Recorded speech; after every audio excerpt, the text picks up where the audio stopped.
வழிநடத்துதலை நமக்காக பெற்றுக் கொண்ட திருச்சபையாக இதனாலும் மக்களாய் கொண்டு வந்திருக்கிறோம்.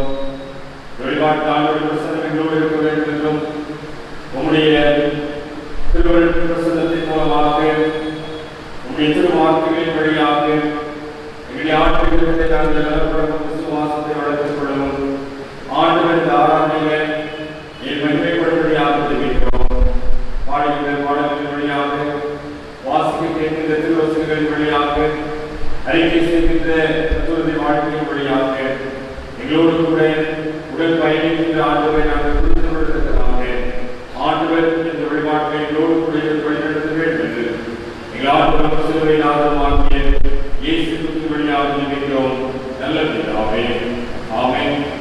ஆண்டவருடைய திருப்பெயரை மாற்றிமைப்படுத்தும் இந்த வழிபாட்டின் தொடக்கமாகும். நம் அனைவர்களிடத்தில் கிறிஸ்துவை பாமாலைகளே புத்தாவது பாமாலையை பாடுவோம். பாமாலை பற்றி புத்திரானமை சிருஷ்டிகர்த்தாவானவரை ஏற்றிடும் உலகத்திற்கு சுகமானவரை கூடிடுவோம் பாடிடுவோம் பரனை மாண்பாய் சபையாளர்களாகும். பத்தாவது பாமாலை நினைவு மாடுவோம்.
திருச்சபையார் தயவு செய்து அவர்கள் இந்த நாளுடைய மகிழ்வுக்கு மன்னாவசனம் சொல்ல நான்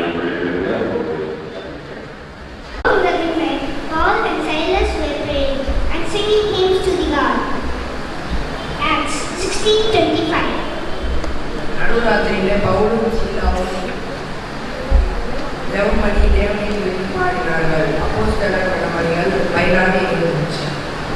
நடுராத்திரியிலே பவுலும் சீலாவும் ஜெபமணி தேவனை துதித்து பாடினார்கள்.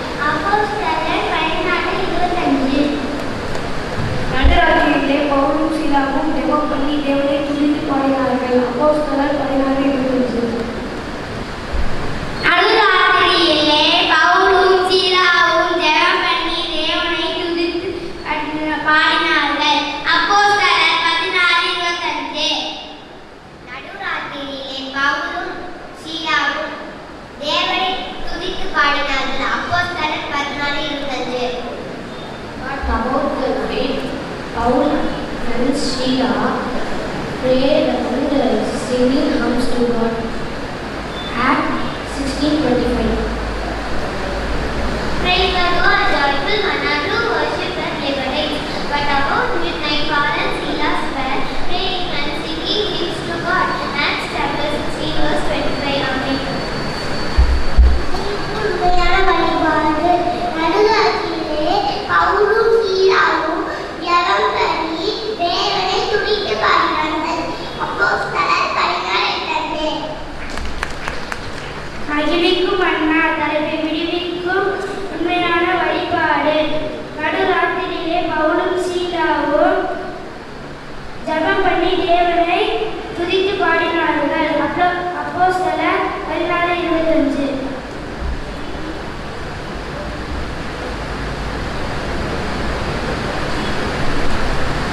But about midnight, Paul and Silas were praying and singing hymns to God. Acts 16:25.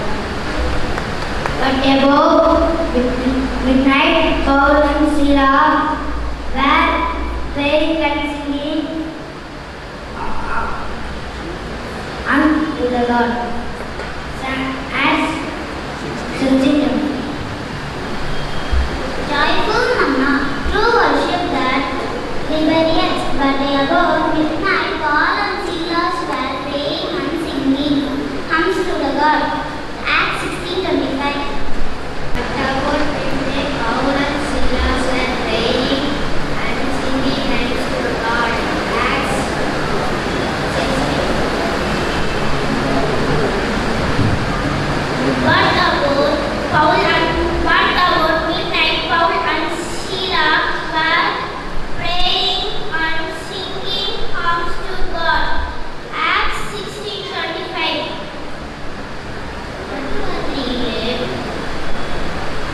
நடுராத்திரியிலே பவுலும் சீலாவும் ஜெபம் பண்ணி தேவனை துதித்து பாடினார்கள். அப்போஸ்தலர் 16:25. விடுவிக்கும் உண்மையான வழிபாடு. நடுராத்திரியிலே பவுலும் சீலாவும் ஜெபம் பண்ணி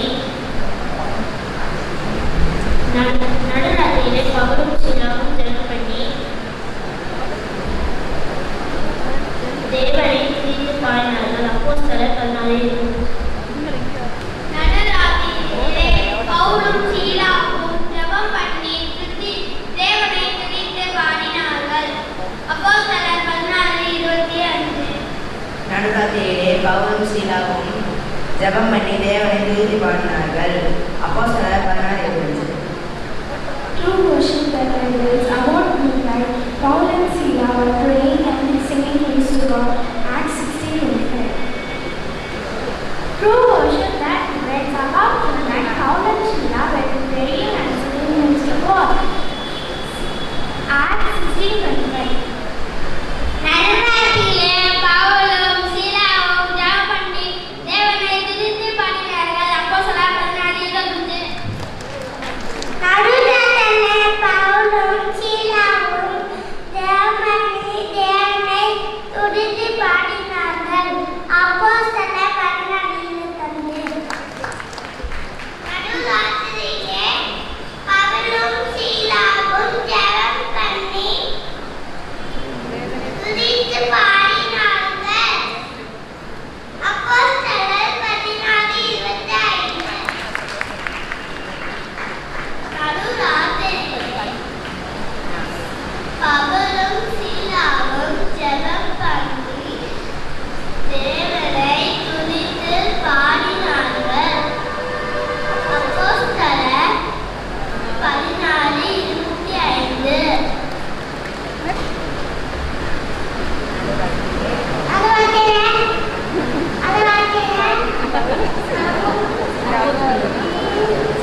ஜெபம் பண்ணி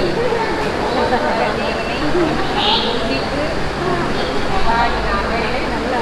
அப்போஸ்தலர் 16.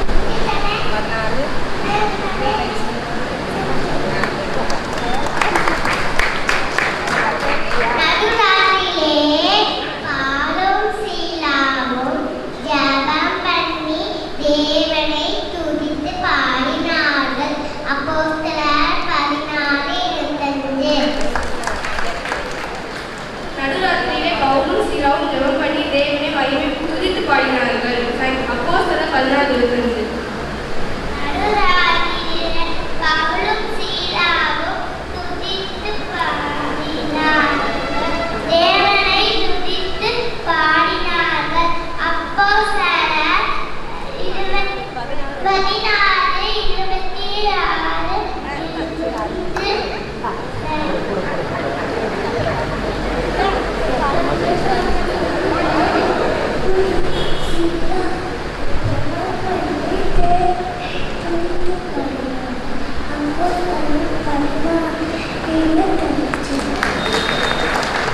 விடுவிக்கும் உண்மையான வழிபாடு.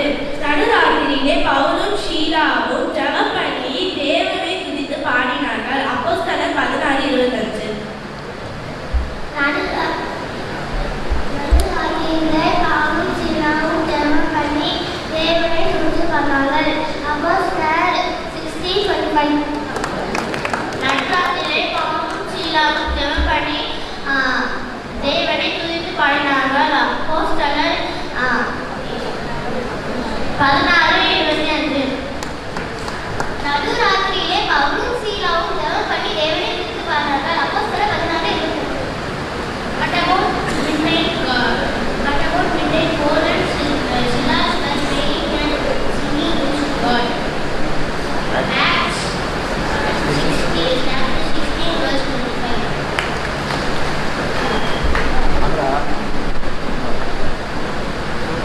But about midnight, Paul and Silas were praying and singing to God.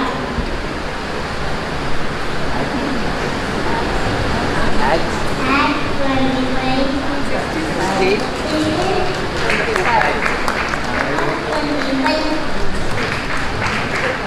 நடுராத்திரியிலே பவுலும் சீலாவும் ஜெபம் பண்ணி தேவனை துதித்து பாடினார்கள். அப்போஸ்தலர் 16:20. நடுராத்திரியிலே பவுலும் சீலாவும் ஜெபம் பண்ணி தேவனை துதித்து பாடினார்கள். அப்போஸ்தலர் 16:25.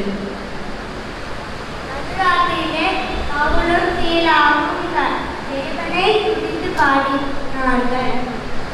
அப்போஸ்தலர் 16:25. இன்றைய மன்னா விடுவிக்கும் உண்மையான வழிபாடு. நடுராத்திரியிலே பவுலும் சீலாவும் ஜெபம் பண்ணி தேவனை துதித்து பாடினார்கள். அப்போஸ்தலர் 16:25.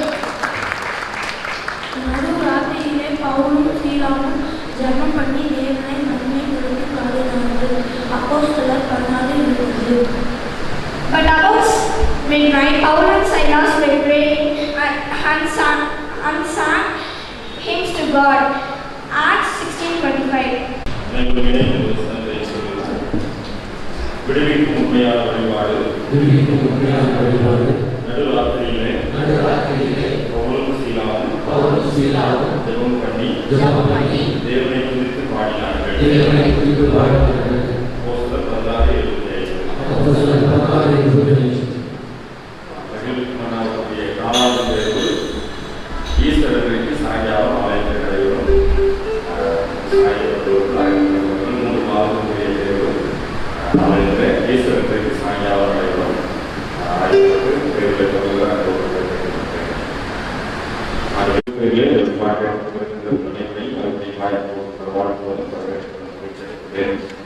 விடுவிக்குமாறு நம்மோடு இருக்கிறார். அதுவரையாகும் நம்மோடு இருக்கிறது என்ற புரிந்து கொள்வதோடு கூட ஆராதனை பாடி அதை தெரிவித்திருக்கும். விடுதலை நாயகர் எனக்குள்ளே இருக்கிறார் பாடலை சத்தங்களை பாடி அவர்களை பயன்படுத்தும். கடலில் சாமாய்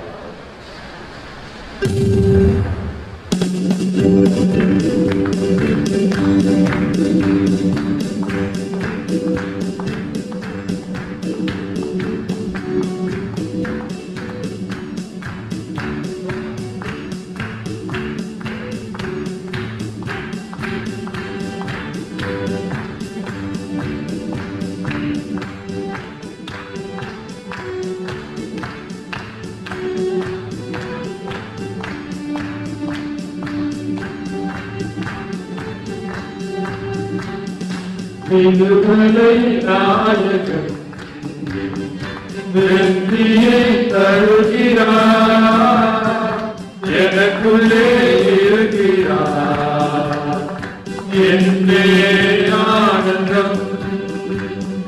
விடுதலை நாயகன் வெற்றியை தருகிறார், எனக்குள்ளே இருக்கிறார் என்னே ஆனந்தம்.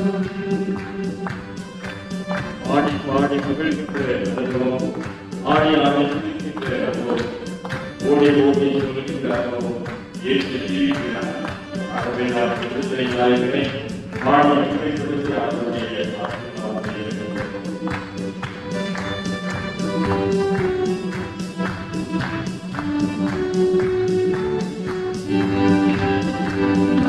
பாடி பாடி மகிழ்வே வீரமாய் யாரை துதித்தே, நான் பாடி பாடி மகிழ்வே வீரமாய் யாரை துதித்தே, எங்கும் கோடி கோடி சொந்தமே, எங்கும் கோடி கோடி சொந்தமே, என் தேசு ஜீவிக்கிறார், என் தேசு ஜீவிக்கிறார். விடுதலை நாயகன் வெற்றியை தருகிறார், எனக்குள்ளே இருக்கிறார் என்றே ஆனந்தம். நம்மை ஏற்று அணைத்துக் கொள்ளும்படியாக கேட்டுக்கொண்டார்கள். பாவங்களை மன்னித்து நம்மை புது மனிதராய் ஆக்குகிறார். விடுதலை தருகிறார், நன்மையோடு கூட இணைப்பார்.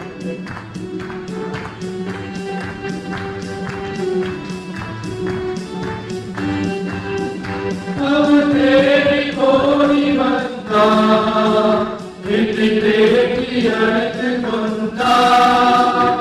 அவர் தேடி ஓடி வந்தார், என்னை தேடி அழைத்துக் கொண்டார். என் பாவம் அனைத்தும் மன்னித்தார், என் பாவம் அனைத்தும் மன்னித்தார். புது மனிதனாக மாற்றினார், புது மனிதனாக மாற்றினார். விடுதலை நாயகன் வெற்றியை தருகிறார், எனக்குள்ளே இருக்கிறார் என்னே ஆனந்தம். விடுதலை நாயகன் வெற்றியை தருகிறார், எனக்குள்ளே இருக்கிறார் என்னே ஆனந்தம். ஹல்லேலூயா. ஆனந்தத்தை அபிஷேகம் செய்கிறார்கள். ஆவியானவராய் மத்தியிலே அசைவாடுகிறார். புரிந்து கொள்வதோடு கூட இந்த பாடல்கள் இணைந்து பாடி அவரை ஆராதிப்போம். என்னை ஆனந்தத்தை அபிஷேகம் செய்யவும் ஆவியானவரே, ஆவியானவரே, ஆவியானவரே என்று சொல்லி ஆவியானவரை பிரசன்னத்தை எழுதப்படுகிறார். அவரை பாடி ஆராதிக்கிறேன்.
ஆவியானவரே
மறுபடியும் திரும்ப கொடுக்கின்ற நன்றியோடு பார்க்கும் சுவாமி உள்ளவர்களோடு நோக்கி பார்க்கிறோம் சுவாமி. பலவீனத்தோடும் சுகவீனத்தோடும் சோர்வுகளோடும் கட்டப்பட்ட நிலைமையிலே அவர்களும் சீராவும் தேவனை துதித்து பாடின போது ஒரு விடுதலையின் ஆற்றலை ஆசீர்வாதத்தை கொடுத்த ஆண்டவரே, இன்றைக்கு எங்களுடைய வாழ்க்கையில் அதே விடுதலை எதிர்நோக்கினவர்களாய் நோக்கி பார்க்கிறோமே. அதுவே கட்டப்பட்டவர்களாய் பலவீனமானவர்களாய் அதுவே எல்லாவற்றையும் இழந்து போனவர்களாய் நோக்கி பார்க்கிறோமே. ஒரு விடுதலையை தர மாட்டீரா, ஒரு விடுதலையின் வாழ்வை கொடுக்க மாட்டீரா என்று சொல்லி நம்பிக்கையோடு இந்த வழிபாட்டை பங்குகின்ற ஒருவரையும் ஆவியானவராய் அசைவாடுகிற ஆண்டவர், பலவீனங்களை மாற்றுகின்ற ஆண்டவர், சுகவீனங்களை மாற்றுகின்ற ஆண்டவர், சோர்வுகளை மாற்றுகின்ற ஆண்டவர், இன்றைக்கும் உங்களுடைய வல்லமையின் ஆவியினால் ஒரு விடுதலை வாழ்வை கொடுக்கும்படியாக சொல்லியிருக்கிறோம் ஆண்டவரே. விடுதலையின் ஆவியானவர் எங்கள் மத்தியில் அசைவாடி கொண்டிருக்கிறபடியினாலே நன்றி பெருமையோடு நோக்கி பார்த்து செல்விக்கிறோமே. ஆண்டவரே, உள்ளத்தின் ஆழத்திலிருந்து ஆண்டவர் இன்றைக்கு இறங்கி வந்து என்னை விடுவிக்க மாட்டாரா என்று சொல்லி ஏகத்தோடும் தனிப்போடும் காத்துக் கொண்டிருக்கிற உள்ளங்களை ஆண்டவரே ஒரு பசுமையான சூழ்நிலைக்குள்ளாய் மாற்ற மாட்டீரா, ஒரு செழிப்பான சூழ்நிலைக்குள்ளாய் மாற்ற மாட்டீரா, ஆண்டவரே உயிரோட்டமுள்ள சூழ்நிலை தர மாட்டீரா. விசுவாசத்தோடு நோக்கி பார்க்கிறோமே. ஆண்டவரே, எங்கள் சர்ப்பத்தை உயர்த்தப்பட்ட கட்டில சர்ப்பத்தை நோக்கி பார்த்த அன்றைக்கு பலவீனமான மக்கள் அனைவரும் பிழைத்துக் கொண்டார்களே. இதோ நாங்களும் சிலுவையை நோக்கி பார்க்கிறோமே. உயர்த்தப்பட்ட ஆண்டவருடைய சிலுவையை நோக்கி பார்க்கிறோமே. ஒரு பிழைப்பை தரும்படியாய், ஒரு வாழ்வை தரும்படியாய், ஒரு உயிரோட்டத்தை கொடுத்தபடியாய் ஆண்டவருடைய ஆவியானவர் அசைவாடுதல் மூலமாய் மகாபெரிய கிரியை செய்யபடியாய் செல்கிறோம். 26 நேரத்திலே ஆண்டவரே உம்முடைய பிரசன்னத்தினாலே, உம்முடைய மகிமையின் ஆற்றலினாலே, உம்முடைய ஆவியின் அசைவாடுதலினாலே ஒரு விசை கலங்கி போன உள்ளங்களை மாற்றுவீராக, கண்ணீர் நிறைந்த பள்ளத்தாக்கை மாற்றுவீராக, சோர்வுகள் நிறைந்த உடைத்து போன உள்ளங்களை ஆட்சி தேர்த்தி அரவணைப்பீராக. அவர்களுக்கும் சீலாவுக்கும் விடுதலையை கொடுத்த ஆண்டவர் இன்றைக்கும் சிறைச்சாலை போன்ற அனுபவங்களே மாட்டிக் கொண்டிருக்கிறவர்களை ஆண்டவரே ஒரு விடுதலை வாழ்வுக்குள்ளாய் வழிநடத்துவீராக. ஆண்டவரே ஒரு விடுதலை சூழ்நிலையை உருவாக்கி கொடுப்பீராக. யாரெல்லாம் அப்படி கட்டப்பட்டவர்களாய் ஆண்டவரே வாழ்விழந்து போய் இன்றைக்கும் நோக்கி பார்த்து தெரிவித்துக் கொண்டிருக்கிறார்களோ, இந்த ஆராதனை நேரத்தில், இந்த ஜெப நேரத்தில் ஒரு விடுதலையின் ஆவியானவர் கடந்து வந்து ஒரு விடுதலையை கட்டளையிடும்படியாய் சொல்லியிருக்கிறோம். விடுதலையின் ஆவியானவருடைய பிரசன்னம் எங்களுடைய பலவீனங்களை மாற்றும்படியாய் சொல்லியிருக்கிறோம். எங்களுடைய சுகவீனங்களை மாற்றும்படியாய் சொல்லியிருக்கிறோம். எங்களுடைய சோர்வுகளை மாற்றும்படியாய் சொல்லியிருக்கிறோம். உலர்ந்து போன எங்களுடைய வாழ்வின் சூழ்நிலைகளை உயிரோட்டமுள்ள வாழ்வாய் மாற்றும்படியாக சொல்லியிருக்கிறோம். வறண்டு போன எங்களுடைய வாழ்வின் சூழ்நிலைகளை பயமில்லாய் மாற்றும்படியாக சொல்லியிருக்கிறோம். இந்த ஆவியானவருடைய பிரசன்னம் எங்கள் ஒவ்வொருவரையும் பலப்படுத்துவதாக, ஒவ்வொருவரையும் சுகப்படுத்துவதாக, ஒவ்வொருவரையும் மாற்றி தேர்த்தி அரவணைப்பீராக. விடுதலை தரும்படியாக இறங்கி வந்தவரே, விடுதலை கொடுக்கும்படியாய் சிலுவை சுமந்தவரே, விடுதலையை தரும்படியாய் சிலுவையிலே கண்டவரே, எப்பொழுதும் போய் நோக்கி பார்க்கின்ற எங்களுடைய வாழ்க்கையிலே அதே விடுதலையை தந்து வழிநடத்தும்படியாய் சொல்கிறோம். விடுதலையின் ஆவியானவர் எங்களுக்கு அசைவாடி கொண்டிருக்கிறபடியாக, விடுதலையின் ஆவியானவருடைய பிரசன்னம் எங்கள் ஒவ்வொருவரையும் ஆட்கொள்ளுகிறபடியாக, அதுவே மகிமையின் சூழ்நிலைக்குள்ளாக எங்கள் ஒவ்வொருவரையும் உட்படுத்தி விடுதலையை தருகிறாக. சுகவீனங்கள் மாறுவதாக, பலவீனங்கள் மாறுவதாக, வியாதிகள் மறைவதாக, அதுவே இனம் புரியாத பயங்கள், இனம் புரியாத நடுக்கங்கள், இனம் புரியாத மன உளைச்சல்கள், அதுவே மனதை போட்டு குழப்பிக் கொண்டிருக்கின்ற பொல்லாத கிரியைகள் இயேசுவின் நாமத்தினாலே இப்பொழுது எங்களை விட்டு அகன்று போகும்படியாய் சொல்கிறோம். இயேசுவின் நாமத்தினாலே ஒரு விடுதலை உண்டாகும்படியாய் சொல்கிறோம். இயேசுவின் நாமத்தினாலே பலவீனங்கள் மாறி சுகவீனங்கள் மாறி ஒரு சுகம் உண்டாகும்படியாய் சொல்கிறோம். வல்லமையின் ஆவியானவருடைய கரத்திலே ஒப்புக் கொடுக்கிறோம் சுவாமி.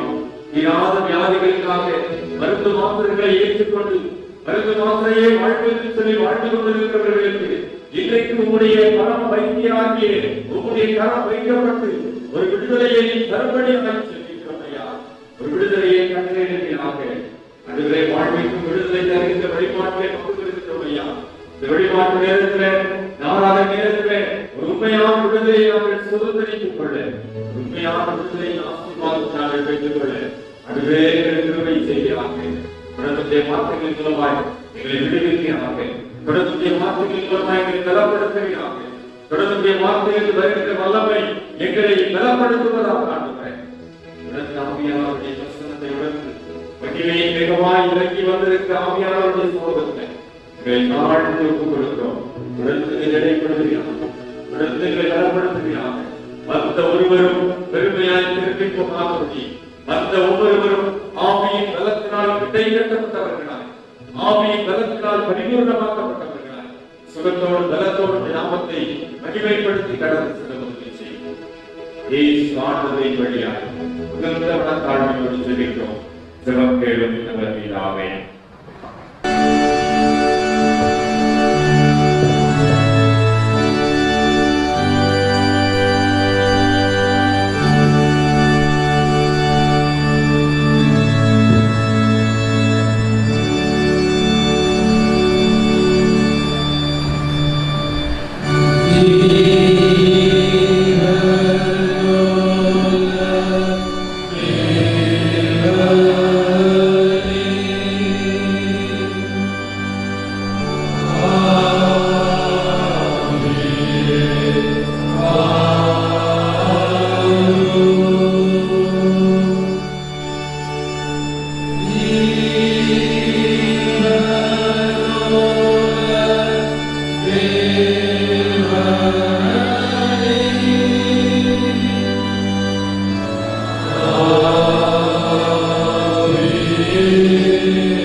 வெளிப்படுகின்ற போது ஏற்படுகின்ற விடுதலை உணர்வை சுதந்திரித்துக் கொள்ள இந்த நாளிலும் எங்களுக்கு கிருபை செய்ய வேண்டும் என்று சொல்கிறோம்.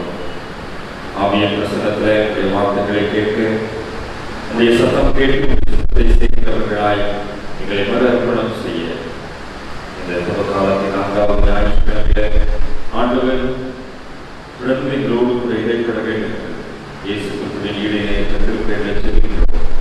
ஜெபம் கேளும் நல்ல பிதாவே.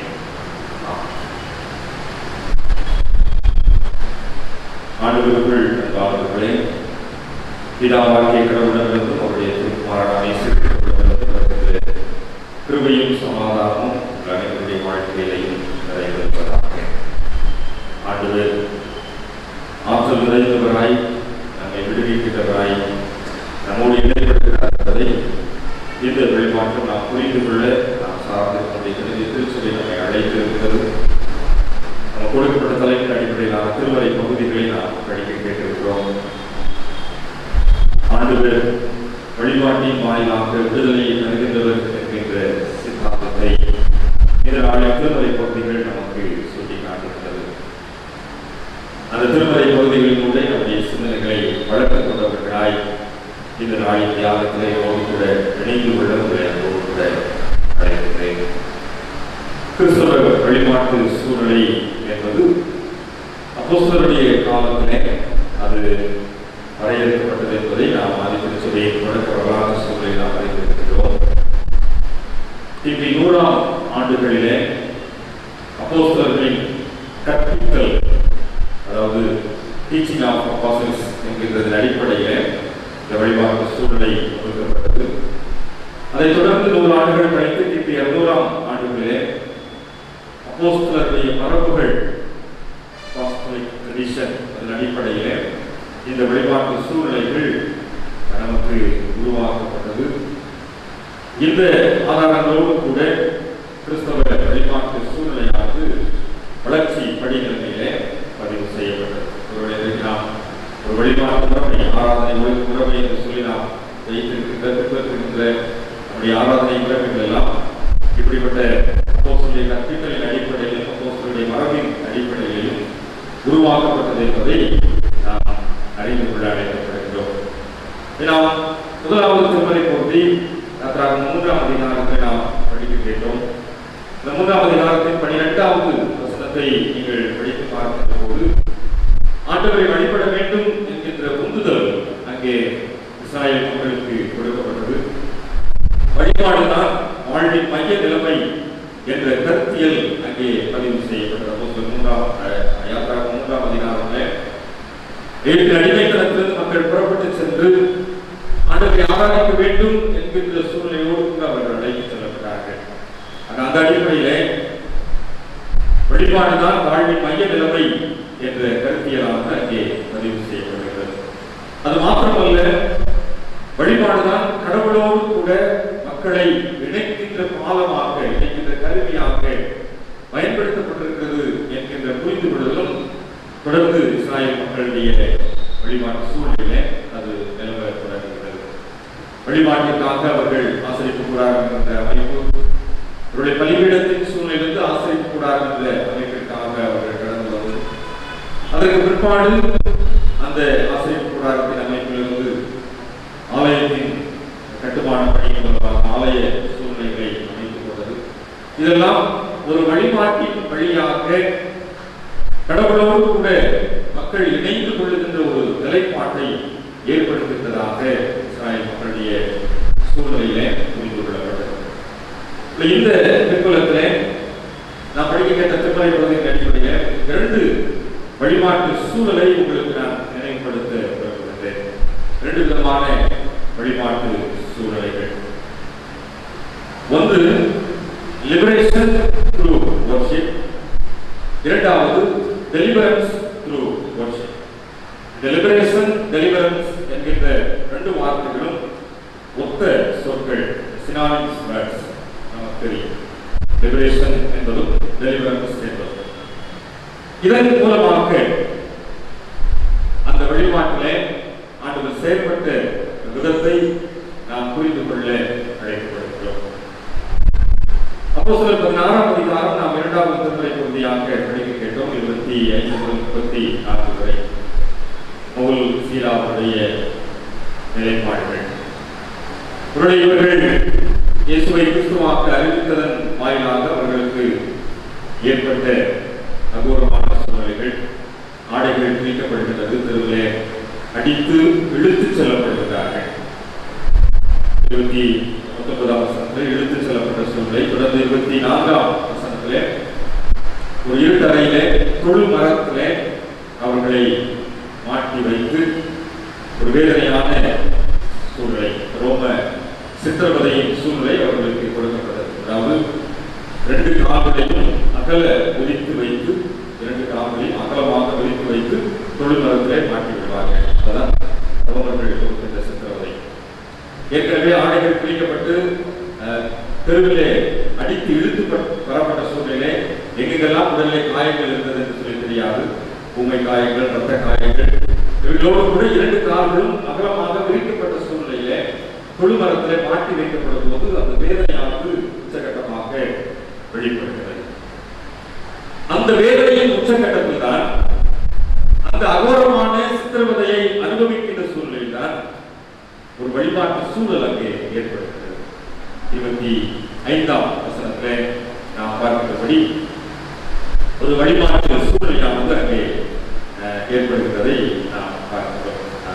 16ஆம் அதிகாரம் 25ஆம் வசனம் சொல்கிறது, நடுராத்திரியிலே பவுலும் சீலாவும் ஜெபம் பண்ணினார்கள், தேவனை துதித்து பாடினார்கள். ஒரு ஆராதனையின் சூழ்நிலை அங்கே உருவாக்குகிறது. இந்த ஆராதனை சூழ்நிலையில மற்றவர்கள் அங்கே பங்கேற்கிறார்கள் என்றால் அதை கேட்டுக் கொண்டிருந்தார்கள். காவலில் வைக்கப்பட்டிருக்கிறார்கள். இந்த ஆராதனையின் சூழ்நிலை எந்த நிலைப்பாட்டிலே ஏற்படுகிறது என்பதை குறிப்பிட்டு, அந்த சித்திரவதையை அனுபவித்துக் கொண்டிருக்கின்ற போது உடலெல்லாம் ரணமாக்கி புண்ணாக்கி ரத்தம் அடிந்து அதை துடைப்பதற்கு இல்லாமல் உடலிலே ஒரு விதமான இம்சையோடு கூட கால்களையும் கைகளையும் அசைக்க முடியாத நிலைமையிலே அந்த வழிபாடானது அங்கே இரவு நேரத்திலே அரங்கேறுகிறது. இந்த வழிபாடு அந்த இடத்திலே அரங்கேறியதன் விளைவாக அங்கே ஒரு விடுதலை உருவாகும். வழிபட்டதால் விடுதலை, லிபரேஷன் த்ரூ வர்ஷிப். அங்கே அந்த ஆராதனை நடந்ததினாலே அந்த விடுதலை. இன்றைக்கும் ஆராதனையை பங்கு பெறும்படியாய் வந்திருக்கிறோம், ஆண்டவரை வழிபடும்படியாய் வந்திருக்கிறோம். இந்த ஆராதனையிலே நாம் பங்கு பெறுவதன் மூலமாக, இந்த வழிபாட்டின் மூலமாக நமக்கு ஒரு விடுதலையை ஆண்டவர் கொடுக்கிறார். வழிபட்டதால் விடுதலை. பொருள் அந்த இரவு நேரத்துல அதுக்கு அடுத்த ஸ்டெப்புக்கு அவங்க போகணும்னு சொல்லி அவங்க காத்திருந்தாங்க அப்படின்னா, தொழில்களை போய் கேஸ் போட்டாங்க அப்படின்னு சொல்லி யாராவது ஜாமீன்ல இருந்திருப்பாங்க, அது அடுத்த விஷயம். ஆனால் அந்த இரவு நேரத்திலே அவர்கள் வழிபடுகின்றார்கள், ஆராதிக்கின்றார்கள். அந்த வழிபட்டதினாலே அங்கே ஒரு விடுதலையை ஆண்டவர் கொடுக்கிறார். தவறு காலத்திலே 4வது ஞாயிற்றுக்கிழமையிலே ஆண்டவருடைய சன்னிதானத்தில் வந்திருக்கிறார் இறை மக்களே. ஆண்டவரை வழிபட்டதால் விடுதலையை பெற்றுக்கொண்ட பவுலும் சீலாவையும் போல ஆண்டவரை நாம் வழிபடுகின்ற போது ஒரு விடுதலை நமக்கு கிடைக்கும் என்பதை மறந்து போக வேண்டாம். வழிபாட்டு சூழல் நமக்கு ஒரு விடுதலையின் சூழ்நிலையாக அமையும் என்பதை மறந்து போக வேண்டாம். இதற்கு பவுலும் சீலாவும் சாட்சியாக இருக்கிறார்கள். ஜெபம், துதி, பாடல் அந்த நள்ளிரவு நேரத்திலே சிறைச்சாலையை அசைக்கின்றது. 26ஆம் வசனம் சொல்லுகிறது, சிறைச்சாலையின் அஸ்திவாரங்கள் அசைக்கின்றது. இவர்களுடைய ஜெபத்தின் மூலமாய், இவர்களுடைய பாடலின் மூலமாய், இவர்கள் துதி ஒலியின் மூலமாக சிறைச்சாலை அசைக்கப்படுகின்றது. அந்த வழிபாட்டிலே அவர்கள் ஒரு விடுதலையை சூழ்நிலைத்துக் கொள்கிறார்கள். பூமி அதிர்கிறது, கதவுகள் திறவுண்டது, எல்லாருடைய கட்டுகளும் கலந்து போயிற்று. ஆக அந்த ஆராதனையிலே கட்டுகள் கலந்து போகக்கூடிய சூழ்நிலையை ஆண்டவர் ஏற்படுத்தி கொடுக்கிறார். ஆராதனை நேரத்தில் நாம் எப்படி பங்கு பெறுகின்றோமோ அந்த பங்கேற்பின் அடிப்படையிலே நம்மை கட்டி இருக்கின்ற கட்டுகளை கலந்து போக செய்கின்ற ஆவியானவர் நம் மத்தியிலே அசைவாடி கொண்டிருக்கிறார் என்பதை நாம் மறந்து போக வேண்டாம். ஆக வழிபட்டதால் அந்த விடுதலை, லிபரேஷன், வழிபட்டதால் அந்த விடுதலையின் சூழ்நிலை, அந்த இரவு நேரத்திலே ஒரு மகா பெரிய விடுதலையை ஆண்டவர் அங்கே ஏற்படுத்தி கொடுக்கின்றார். அந்த ஆண்டவர் இன்றைக்கும் உயிருள்ளவராய் நம்மையும் விடுதலை செய்ய வல்லமை உள்ளவராய், நம்முடைய கட்டுகளை அகற்றி போடும்படியாய், நமக்கு எதிராக இருக்கின்ற தடைகளை தகர்த்து போடும்படியாய், நம்முடைய ஜெப வேளையை, துதி வேளையை, பாடல் வேளையை தவ காலங்களிலே நாம் உறுதிப்படுத்திக் கொள்ள அழைக்கப்படுகிறோம். இந்த தவ காலங்களிலே நாம் ஏறெடுக்கின்ற ஜெபங்களின் மூலமாய், துதி சத்தத்தின் மூலமாய், பாடல் மொழியின் மூலமாய் ஒரு உண்மையான விடுதலை நமக்கு உண்டு என்பதை மறந்து போக வேண்டாம். அந்த விடுதலை தருகின்ற ஆண்டவர் பவுலையும் சீலாவையும் அன்றைக்கு விடுவித்தார். இன்றைக்கு நம்மையும் விடுவிக்க வல்லமை உள்ளவராக இருக்கிறார். 2வது லூக்கா 13ஆம் அதிகாரத்தில் இந்த செய்தி பாடத்திலே நாம் படிக்க கேட்ட ஒரு சம்பவம், கொடுக்கை மன்றத்திலே நடைபெற்ற ஒரு சூழ்நிலை. இஸ்ரவேல் மக்கள் பாபிலோனிய சிறையிருப்பிலே அவர்கள் விழுந்து போனபடியினாலே அவர்கள் ஆலயம் செல்கின்ற வாய்ப்பை அவர்கள் இழந்து போய்விட்டார்கள். ஆகவே அங்கே கொடுக்கை கூடங்கள், ஜெப ஆலயங்கள் எழுப்பப்பட்டது. அப்படிப்பட்ட ஜெப ஆலயத்திலே ஒரு ஓய்வு நாளிலே ஆண்டவர் இயேசு போதனை பண்ணி கொண்டிருக்கிறார். அந்த போதனை நேரத்திலே 18 வருஷமாய் பலவீனப்படுத்தும் ஆவியை கொண்ட ஒரு பெண் அங்கே இருந்தார். எவ்வளவும் நிகழக்கூடாத கூனியாயிருந்தார். ஜெப ஆலயத்திலே இயேசு அவளை கண்டு நம்மிடத்திலே அழைத்து வார்த்தையை சொல்கிறார், உன் பலவீனத்திலிருந்து விடுதலையாக்கப்பட்டாய். வழிபட்டதால் விடுதலை, லிபரேஷன் த்ரூ வர்ஷிப். வழிபடுவதால் விடுதலை, டெலிவரன்ஸ் த்ரூ வர்ஷிப். வழிபட்டதால் விடுதலை உங்களுக்கு செய்யலாம், வழிபடுவதினால் விடுதலை இந்த பெண்ணுக்கு டெலிவரன்ஸ் த்ரூ வர்ஷிப். வேர்ட்ஸ் விடுதலையை நோக்கி நம்முடைய பார்வையிலே நம்மை அழகாக அழைத்து செல்கிறது. ஆராதனை வந்திருக்கிறோம், அழைத்து அமர்ந்திருக்கிறோம். ஏனோ உட்கார்ந்து விடுதலை கிடையாது. வழிபடுவதனால் விடுதலை, ஆராதிப்பதனால் விடுதலை. சும்மா உட்கார்ந்து சும்மா ஆராதித்தால் விடுதலை. பெண் அதைத்தான் லிபரேட்டிவ் ஸ்பிரிட் அந்த பெண்ணை ஆக்கியது. அங்கு விடுதலை கிடைக்கும். அந்த தொழில் வந்ததிலே ஆண்டவர் அந்த பெண்ணை விடுதலை செய்கிறார். எத்தனை வருஷம்? 18 வருஷம். 1 வருஷம் 2 வருஷம் அல்ல, 18 வருஷம் அந்த பலவீனப்படுத்திய ஆவியினால் அவள் எப்படி இருந்தாள்? கூனி குறுகி போயிருந்தாள். எவ்வளவு நிமிரக்கூடாத கூனியாய் இருந்தார். அந்த நிமிரக்கூடாத கூனியான பெண்ணுக்கு ஆண்டவர் அந்த ஜெப ஆலயத்தில் விடுதலை கொடுத்தார். எத்தனை பேர் விசுவாசிக்கிறோம்? ஆலயத்தில் ஆண்டவரை ஆராதிப்பதே எனக்கு விடுதலை கொடுத்தது. அல்லேலூயா. ஆண்டவர் விடுதலை செய்கின்றவராய் நம்மத்திலே அசைவாடிக் கொண்டிருக்கின்றார். நம்முடைய பலவீனங்களை விடுதலை செய்கின்ற ஆண்டவர், சுகவீனங்களை விடுதலை செய்கின்ற ஆண்டவர், சோர்வுகளில் இருந்து விடுதலை தருகின்ற ஆண்டவர், தீராத வியாதிகளிலிருந்து விடுதலை தருகின்ற ஆண்டவர். அது எத்தனை வருஷத்தாலும் பரவாயில்ல. ஆண்டவருக்கு வருடங்கள் ஒரு கணக்கு இல்லை. 18 வருஷம் 38 வருஷம் இதெல்லாம் ஒரு நொடி பொழுதிலே சுகமாக்குகின்ற வல்லமை அவருக்கு உண்டு. கூனி குறுகி போயிருந்த வாழ்க்கை, பலவீனத்தோடு கூட இருந்த வாழ்க்கை, அந்த பலவீனப்படுத்துகின்ற ஆவியினால் எப்பொழுதும் நிமிர்ந்து பார்க்க கூடாத ஒரு வாழ்க்கை, ஒரு நொடி பொழுதிலே அந்த ஜெபாலயத்திலே சுகம் உண்டானது உண்மை என்று சொன்னால், இன்றைக்கும் ஆவியோடு உண்மையோடு அவரை தொழுது கொள்ளும்படியாய் வந்திருக்கிற நமக்கு அந்த உண்மை தன்மையோடு ஆண்டவரை வழிபட்டால் விடுதலையை கொடுப்பது அதிக நிச்சயம் என்பதை நினைவுபடுத்துகிறேன். அந்த விடுதலையை பெற்றுக்கொள்ள நாம் அழைக்கப்பட்டிருக்கிறோம். தவ காலத்திலே ஆண்டவருடைய பிரசன்னம் நம்மோடு கூட இருக்கின்றதை உணர்ந்தவர்களாய், உணர்வோடு கூட ஆண்டவரை ஆராதிக்கின்ற போது, அந்த உள்ளத்தின் ஆழத்திலே அந்த ஸ்பிரிட்டோடு கூட ஆண்டவரை ஆராதிக்கின்ற போது அந்த விடுதலை அதை அந்த பெண் பெற்றுக் கொள்ளுகின்றாள். அந்த ஆண்டவர் நேற்றும் இன்றும் என்று மாறாதவராய் மத்தியிலே செய்வார். அந்த ஆண்டவருடைய பிரசன்னம் இன்றைக்கு நம்மோடு கூட இருக்கின்றதை உணர்ந்தவர்களாய் நாமும் அதே விடுதலையை சுதந்திரித்துக் கொள்ள ஆண்டவர் நம்மை வழிநடத்த வல்லமை உள்ளவராக இருக்கிறார். ஆக பவுலும் சீலாவும் விடுதலையை பெற்றுக் கொண்டதும் உண்மை. இந்த கூனி குறுகி போயிருந்த பெண் விடுதலையை பெற்றுக் கொண்டதும் உண்மை. இந்த விடுதலை ஆண்டவர் அன்றோடு தன்னுடைய பணியை முடித்து விடவில்லை. சிலுவையிலே அறைபட்டதோடு கூட இவருடைய பணியானது, விடுதலை பணியானது முற்று பெற்று விடவில்லை.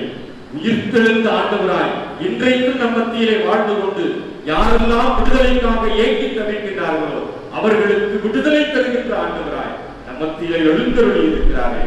அவருடைய பிரசன்னத்திலே நம்மை மறு அர்ப்பணம் செய்தவர்களாய் நம்முடைய வாழ்வை புதுமைப்படுத்திக் கொள்ள ஆண்டவராய் நம்ம பாட்ட பாடல் வறண்ட நிலங்கள் அயல்வெளியாம், உலர்ந்த எலும்புகள் உயிரோடு எழும்பு. உள்ளதை வறண்டு போன வாழ்விலே உலர்ந்து போன எலும்புகளோடு வாழ்ந்து கொண்டிருக்கிறார். ஆனால் ஆராதிக்கும்படியா அழைத்துக் கொள்ள வந்துட்டீங்க இல்லையா?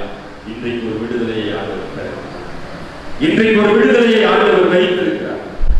ஆண்டவருடைய சமூகத்தில் ஜெப ஆலயத்திலே வந்த பெண் தான் விடுதலையை பெற்றுக் கொண்டார். ஆலயத்துக்குள்ள வந்துட்டோம் இல்லையா? அந்த பெண்ணை விடுவித்த ஆண்டவர் இன்றைக்கு உங்களையும் விடுவிக்க வல்லமை உள்ளவராக இருக்கிறார் என்பதை மறந்து போக வேண்டாம். அந்த விடுதலையை ஆண்டவர் நம் மத்தியிலே செயல்படுகின்றவராய், செயலாற்றுகின்ற கடவுளாய் நம்மோடு கூட இருக்கிறார். பவுலையும் சீலாவையும் அந்த துதி வேளையின் மூலமாய் விடுவித்த ஆண்டவர் இந்த 18 வருடம் கூனி குறுகி போய் கிடந்த பெண்ணை அந்த ஜெபாலயத்திலே வந்தது நிமித்தமாக விடுவித்த ஆண்டவர் இன்றைக்கு நம்மையும் இந்த தவ காலத்திலே விடுவிக்க வல்லமை உள்ளவராக இருக்கிறார் என்கின்ற புரிந்து கொள்வதோடு கூட ஆண்டவருடைய கரத்திலே நம்மை அர்ப்பணிப்போம் என்று சொன்னார். இந்த தவ காலத்தின் 4வது ஞாயிற்றுக்கிழமையின் மூலமாய் ஒரு மகா பெரிய விடுதலையின் சூழ்நிலையை கட்டளையிட்டு கொடுக்கின்ற ஆற்றலை ஆண்டவர் இன்றைக்கு நமக்கு வெளிப்படுத்துவார் என்பதை சந்தேகமில்லை. அந்த விடுதலை உணர்வோடு கூட ஆண்டவரை ஆராதிப்போம். கலைகளை காட்டி விடுதலையின் ஆவியானவர் நம் மத்தியிலே அசைவாடி கொண்டிருக்கிறார். 18 வருடங்கள் கூனி குறுகி போயிருந்த வாழ்க்கை, வேதனையோடு கூட வாழ்ந்த ஒரு சூழ்நிலை, ஒரு நொடி பொழுதிலே ஆண்டவர் சுகம் கொடுத்தார். இன்றைக்கு பலவீனத்தோடு வந்திருக்கிறோமா? சுகவீனத்தோடு வந்திருக்கிறோமா? சோர்வுகளோடு கூட வந்திருக்கிறோமா? சொல்ல முடியாத மனவேதனையோடு கூட வந்திருக்கிறோமா? வறண்ட நிலத்தை வயல்வெளியாய் மாற்றும்படியாய், உலர்ந்து போன வாழ்வை, செத்து போன வாழ்வை உயிரோட்டம் உள்ளதாய் மாற்றும்படியாய் விடுதலையின் ஆவியானவர் அசைவாடி கொண்டிருக்கிறதை புரிந்து கொள்வோம். விடுதலையின் ஆவியானவர் நமக்கு சுகம் கொடுக்கின்றதை புரிந்து கொள்வோம். அந்த விடுதலையின் ஆவியானவருடைய பிரசன்னம் நம்மை ஆட்கொள்வதை உணர்வோம். கட்டப்பட்ட சூழ்நிலையிலே ஆண்டவரை துதித்து பாடின போது ஆண்டவர் கொடுத்த விடுதலை, ஜெப ஆலயத்திற்குள் ஆவியோடு உண்மையோடு அமர்ந்திருந்த சூழ்நிலையிலே ஆண்டவர் கொடுத்த விடுதலை நம்முடைய வாழ்க்கையை அரங்கேறுவதற்கு நம்மை அர்ப்பணிப்போமா? உலர்ந்து போன எலும்புகளை உருவாக்குகின்ற ஆண்டவருடைய கரத்திலே மனத்தாழ்மையோடு கூட ஒப்புக் கொடுப்போமா? அந்த சரணத்தை மாத்திரம் நம்ம திரும்ப பாடலாமா? உலர்ந்த எலும்புகள் உயிரோடு எழுப்பட்டும் ஆவியானவரே. இன்னைக்கு நான் வந்திருக்கிறேன், உலர்ந்து போய் அந்த ஆலயத்துக்குள்ள வந்திருக்கிறேன். அந்த 18 வருஷம் என்ன, பல ஆண்டுகள் நான் வேதனையோடு கூட தான் வாழ்ந்துட்டு இருக்கிறேன். ஆனா அந்த ஆலயத்துக்குள்ள வந்திருக்கிறேன். இன்னைக்கு நீ சுகப்படுத்துவீங்களா? இன்னைக்கு நீ பலப்படுத்துவீங்களா? நம்பிக்கையோடு கூட பாடலாமா? உலர்ந்த எலும்புகள் உயிரோடு எழுப்பட்டும் ஆவியானவரே, அன்பின் ஆவியானவரே சொல்லி உணர்வோடு கூட பாடுவோம். விடுதலையின் ஆசீர்வாதத்தை நாம் சோதனைக்கு கொள்வோம்.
சரீரத்தில் எந்த இடத்துல பலவீனம் இருந்தாலும் சரி, சரீரத்தில் எந்த உறுப்புகளிலே சோர்வுகள் இருந்தாலும் சரி, எந்த சரீர பலவீனத்தோடு இன்றைக்கு ஆலயத்துக்குள்ள வந்து அமர்ந்திருந்தாலும் சரி, அன்றைக்கு ஜெப ஆலயத்திலே சுகப்படுத்த ஆண்டவர் இன்றைக்கு இந்த இம்மானுவேல் தேவாலயத்திலே சுகப்படுத்துகிறவராய் அசைவாடிக் கொண்டிருக்கிற நம்பிக்கையோடு கூட அவரை நோக்கி பாருங்க.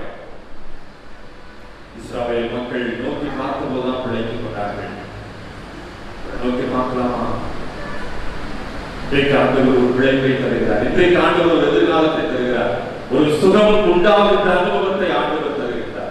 வியாதி மறைகின்ற அனுபவத்தை ஆண்டவர் தருகின்றார். அன்றைக்கு ஜெப ஆலயத்திலே வியாதி மறைந்தது உண்மை என்று சொன்னால், இன்றைக்கு இந்த ஆலயத்திலே வியாதி மறையும், அதிலே சந்தேகம் இல்லை. இன்றைக்கு இந்த ஆலயத்திலே சுகம் உண்டாகும், அதிலே சந்தேகம் இல்லை. நம்பிக்கையோடு கூட ஆண்டவரே நீ சுகப்படுத்துங்க கேளுங்க. நம்பிக்கையோடு கூட ஆண்டவரே எனக்கு ஒரு விடுதலை தாருங்க கேளுங்க. வியாதி எப்பேற்பட்ட அகோரமான வியாதியாக இருந்தாலும் நம்மை சிலுவையின் ரத்தத்தினாலே சுகப்படுத்துகின்ற ஆண்டவர் இன்றைக்கு நம்மை சுகப்படுத்த, பலப்படுத்த, வியாதியிலிருந்து விடுதலை தர வல்லமையுள்ளவராக இருக்கிறார். ஆண்டவரே அப்படிப்பட்ட விடுதலை வாழ்வை எங்களுக்கு தருவீர் நம்பிக்கையோடு கூட இன்னைக்கு யாரெல்லாம் அப்படி ஜெபித்துக் கொண்டிருக்கிறார்களோ ஒரு அற்புத சாட்சிகளாய் ஆண்டவர் உருவாக்குவீராக. பலவீனங்களை மாற்றுவீராக, சுகவீனங்களை மாற்றுவீராக, வியாதி படுக்கையை மாற்றுவீராக. கைகள், கால்கள், எலும்புகளிலே காணப்படுகின்ற எல்லா பலவீனங்களும் இன்றைக்கு இயேசுவின் நாமத்தினாலே மறைந்து போவதாக என்று கட்டளை இடுகின்றோம். ஒரு பரிபூர்ண சுகம் உண்டாவதாக என்று கட்டளை கொடுக்கின்றோம். நாமத்தினாலே நாங்கள் அறிவிக்கின்றோம், சுகம் உண்டாவதாக. அன்றைக்கு ஜெப ஆலயத்திலே சுகம் உண்டானது உண்மை என்று சொன்னால், இன்றைக்கு இந்த ஆலயத்திலே அதே சுகம் உண்டாவதாக. பரிபூர்ண விடுதலையை தருவீராக. சுகப்படுத்துகின்ற இயேசு கிறிஸ்துவின் வல்லமை ஒவ்வொருவரையும் தனிப்பட்ட முறையிலே ஆட்கொள்வதாக. பரிபூர்ண சுகம் உண்டாவதாக. இருள்ள சாட்சிகளாய் எங்களை எழுப்பிக் கொடுக்கும்படியாய் செபிக்கிறோம். இயேசு என்ற வைத்தியர் மூலமாய் செபிக்கிறோம். ஜெபக்கேள் நல்ல பிதாவே. ஆமென்.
வழிபாட்டு நிறைவு வழிபாடாக மங்கள கவிகள்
வாழ்விலே சுகம் தந்த ஆண்டவர், நாங்கள் துதித்து பாடுகின்ற போது விடுதலை தருகின்ற ஆண்டவர், எங்களோடு கூட இருக்கிறீர் என்ற குறிப்பிடுவதில்லை. விடுதலையின் ஆண்டவரை ஆராதிப்பவர்களாய் இந்த உலகத்திற்குள் செல்கிறோம். எங்களை வழி நடத்தும் இயேசு கிறிஸ்து என்ற விடுதலையின் தெய்வத்தின் மூலமாய் ஜெபிக்கிறோம் நல்ல பிதாவே. ஆமென். என் ஆத்மாவே கர்த்தரை ஸ்தோத்திரி, என் முழுவதுமே பரிசுத்த நாமத்தை ஸ்தோத்திரி. என் ஆத்மாவே கர்த்தரை ஸ்தோத்திரி, அவர் செய்த சகல உபகாரங்களையும் மறவாதே. ஆமென். கர்த்தர் உங்களோடு இருப்பாராக. தேவ சமாதானம்